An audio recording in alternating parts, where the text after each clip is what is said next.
세무학번이고 차학과.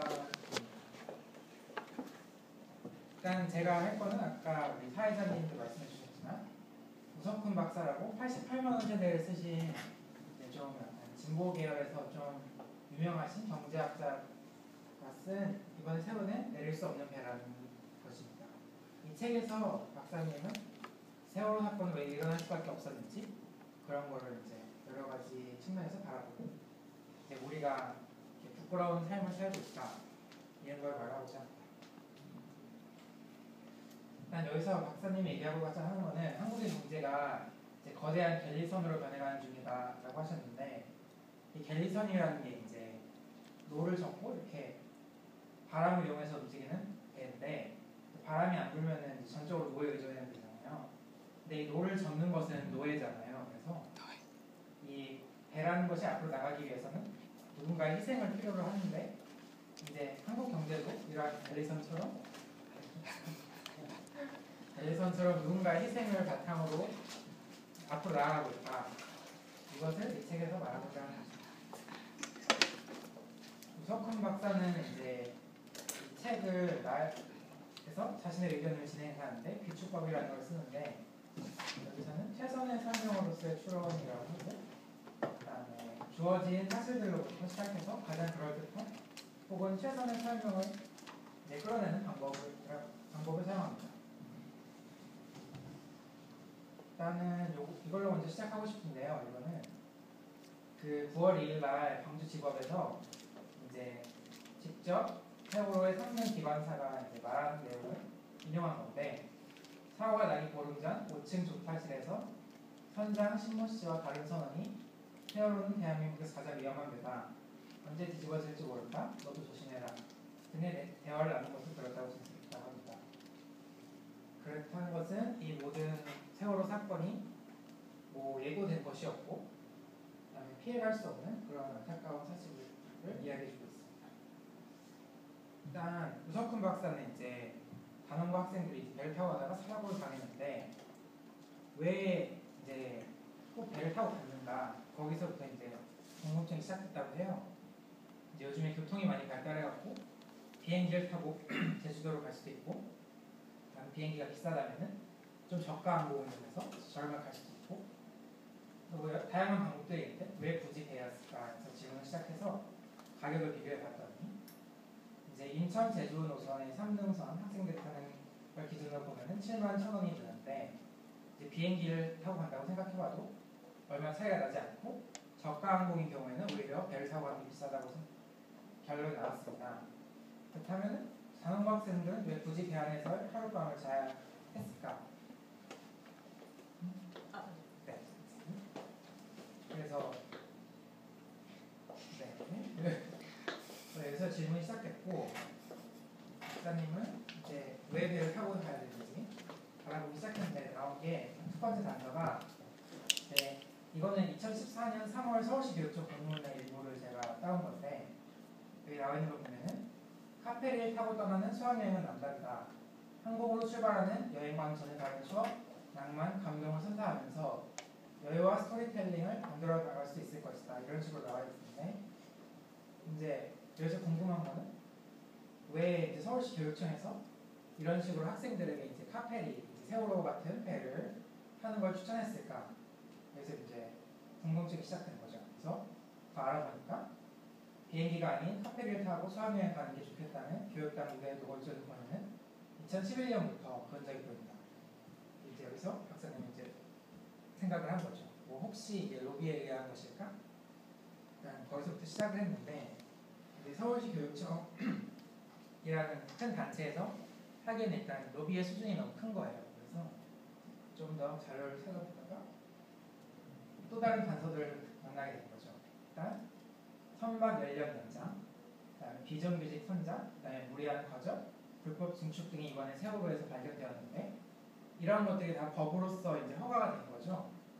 원래 몇 년 전만 해도 이러한 것들이 가능하지 않도록 법으로 심하게 규제를 해놨는데 이제 이명박 정권 들어가면서 기업들을 위해서 좀 유연하게 해준다고 하면서 이제 이런 제한들이 하나씩 풀리게 됐는데 알아본 결과 이제 이명박 정부는 선박 연령을 30년을 했는데 이제 심지어 중국도 28년, 일본의 경우는 15년, 뭐 이런 식으로 돼 있고, 그다음에 원래는 우리나라도 20년이었는데 이제 10년이 연장된 거라고 찾았고, 그다음에 비정규직 천장이 배를 탄다는 것은 말도 안 되는 일인데, 이는 이제 연봉 체계를 보면은 비정규직 천장은 1년 단위로 계약을 했는데 1년 동안 아무 사건이 없고 불만이 없으면은 보너스를 받아요.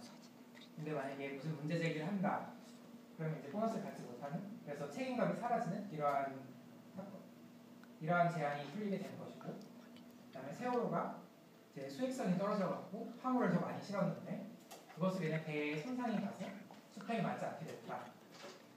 이런 식의 단서를 찾게 됐습니다.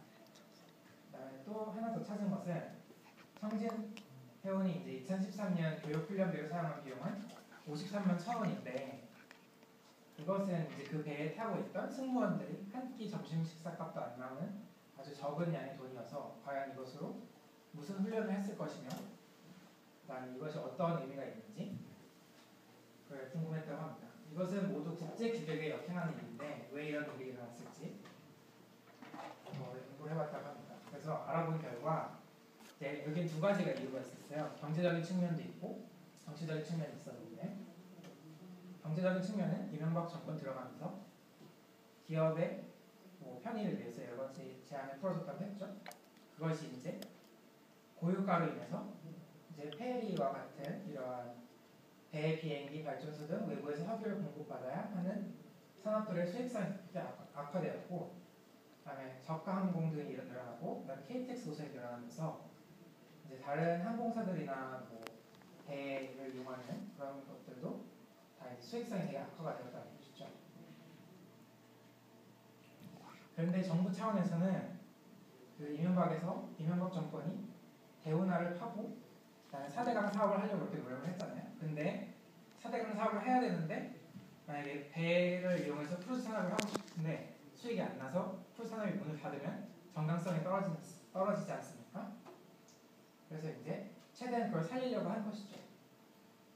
대운하뿐만 아니라 이제 서울에서 인천 사이에 아라뱃길도 뚫고, 그다음에 최종 목적지는 용산까지 와서 중국에서 사람들이 크루즈선을 타고 용산에 와서 내려서 관광 도시를 만들려고 하는데 되게 쉽지가 않으니까 이제 누군가는 배를 타야 되고 시간과 비용에 상관없이 이제 사람들을 끌어모아야 되는데 그리고 손짓을 주고 그렇겠어요. 이제 어떻게 된 것인가 알아본 것이죠.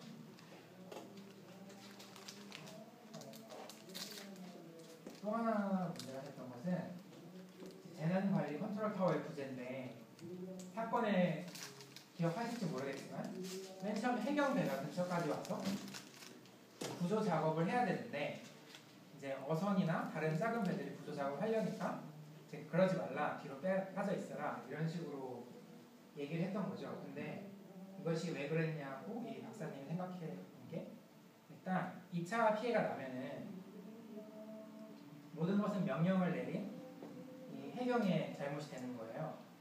만약에 사고가 일어났는데 나는 아무 명령도 하지 않고 아무 일도 일어나지 않았으면은 그건 나의 책임이 아닌 거예요. 나는 아무것도 행동을 하지 않았으니까. 근데 만약에 내가 그럼 어서 빨리 다가가서 사람들을 구해야 돼 이런 식으로 했는데 갑자기 배가 가라앉으면서 주변에 어선이 같이 함께 침몰했다. 그럼 그건 무조건적으로 이제 해경의 잘못이 되는 것이죠. 이런 때를 위해서 원래 내가 책임을 질 테니 부서를 최선을 다해라 이런 식으로 명령을 내려줘야 있어야 되는데, 이게 원래 국가안전보장회의라고 해서 위기관리센터가 노무현 정권 때 생겼었어요. 기억하실지 모르겠지만 대구 지하철 참사 이후에 이제 그때도 이렇게 주먹구구식으로 구조를 하다가 문제가 생긴 것 같아서 매뉴얼을 만들어보자 해서 노무현 정권 때 만들었었는데 이제 그것도 사라졌어요. 왜 사라졌냐면 전임 대통령이 이제 새로 온 사람이 이제 전임 대통령의 자취를 지우고 자신의 정치를 해보겠다는 그런 대한민국의 정치 관행 때문에 이런 일이 일어났던 것이죠. 현재는 국가안전처라는 걸 신설해갖고 이제 이 기능을 대신한다고 했지만, 이제 국가안전처는 이제 우리나라의 최고 통수권을 가지고 있는 대통령이 운영하는 게 아니에요. 그 아래에 있는 사람이 운영하는 건데, 이제 거기가 되면은 최종 책임을 지기가 또 애매해지는 거죠. 그 사람들도 문제가 생기면 자기의 자리를 보존할 수 없으니까. 그래서 이런 것들이 문제가 된다는 거죠. 저희 결론이라고 하기에는 뭐 제가 책을 너무 간략하게 요약해서 좀 근거가 무시되고 있을지 모르지만, 일단 세월호 참사는 예상이 예고가 됐던 것이고, 정부에서 기업 편의를 위해 많은 제한들을 풀어주었고, 그다음에 여러 가지로 세월호 자체도 문제가 있었기 때문에 참사가 예고되었는데, 이제 우리는 정치적인 측면이랑 경제적인 측면을 위해서 가장 사회 약자라고 할 수 있는 고등학생들을 그 배에 태운 것이다. 그래서 이것이 과연 한 나라로서 해야 될 일인가? 이러한 질문을 던지고 있어요. 우석훈 박사는 이제 이 책을 통해서 뒤에는 이제 모든 교통수단을 공공화해서 이제 좀 공공의 영역을 넓혀야 한다고 이런 식으로 결론을 냈지만, 저희 과학관에서는 이러한 결론으로 나아가진 않을 거고, 이제 그냥 이 정도의 거시적인 측면에서 경제적, 정치적 이유로 인하여 세월호가 발생할 수밖에 없었고, 과연 이러한 것들을 허용한 정부는 이제 문제가 있는 것이 아닌가, 이 정도만 지적하고자 합니다.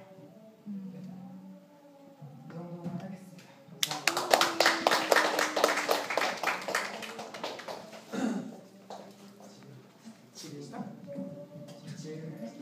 제가 또 나왔어요.